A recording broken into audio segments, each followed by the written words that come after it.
Hi guys, so you join me at what is the International Circuit at Silverstone, home of British motorsport as they say. So I'm here for a test day today. I've been here all morning. It's been pretty wet all day. As you can currently see, it is now still raining. Hopefully I'm not getting everything completely soaked in the process. But yeah, so I technically came here. I booked it a while ago. Before I did my first race, I thought I'd come here in Silverstone to obviously try and get used to it before we have to race here at the end of the year, which will be the race finale. So I thought I'd come here and get some practices in. Being the wet actually is pretty handy, I think, because it may make me a wet guru. That's what I'm hoping for, at least anyway. So the more wet races I do, the more wet testing, the more wet track days I can attend, probably the better actually, because if I can learn where to outbrake myself and where to brake in the wet, then doing it in the dry is a lot easier, as you can imagine. I'm absolutely completely soaked here. Yeah, I haven't had any offs yet. Been a few close moments where I've had to brake really late to try and avoid either another car, etc. You've probably seen, as I'll put in some montage clips, then there's a Ferrari brick car here. There's a couple of BMW brick car entries here as well. I'm going to go inside so you can actually hear me.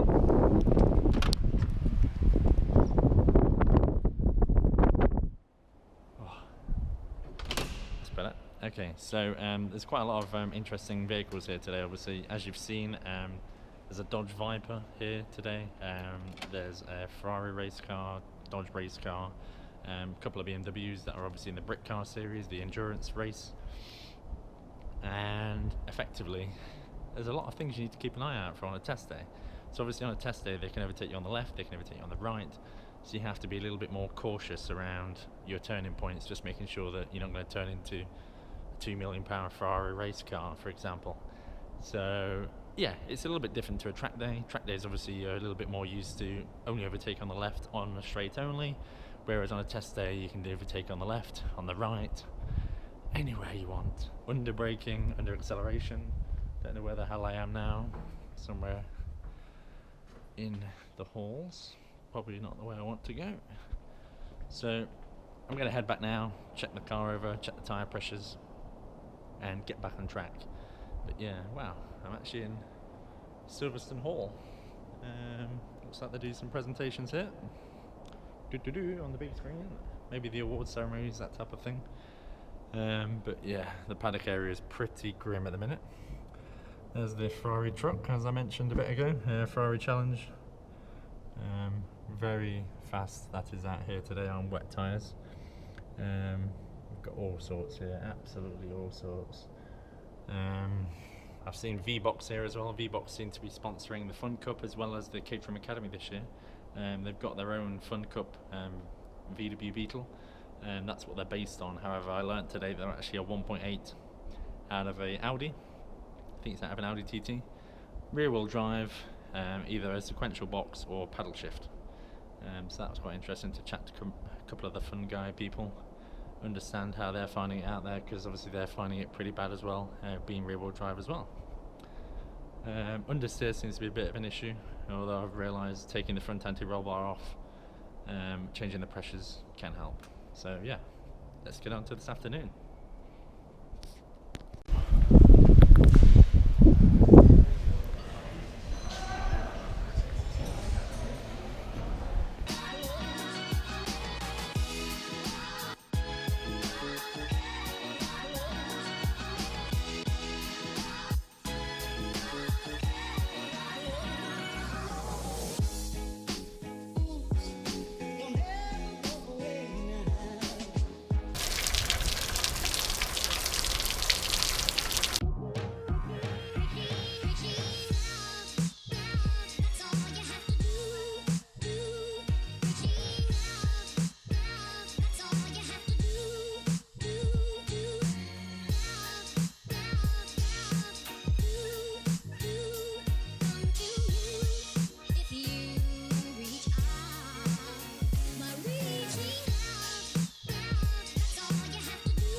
bugger me.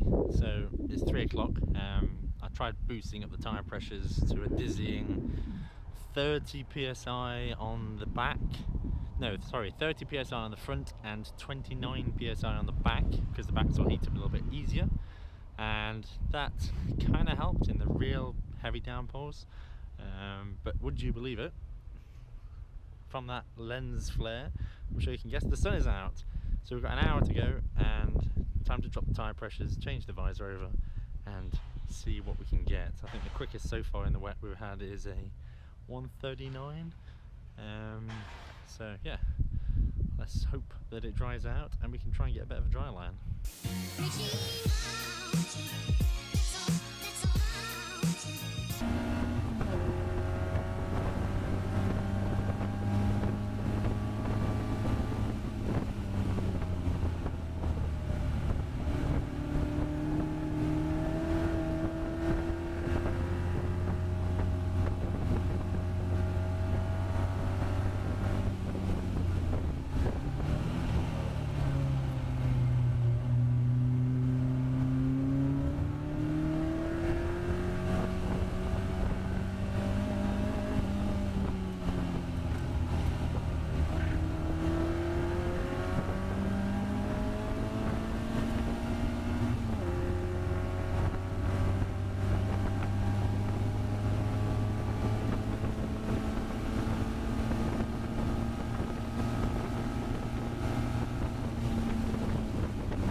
So, believe it or not, after an entire day, we finally managed to get some clear sky dry track, which meant for some really good laps. Managed to get down to a 128, 129 I think, down from the 139 in the wet, which was my best time in the wet. About 128, 129, so 10 seconds off for being dry. Time to load the car up and get back to home. See you guys later. Thanks, bye.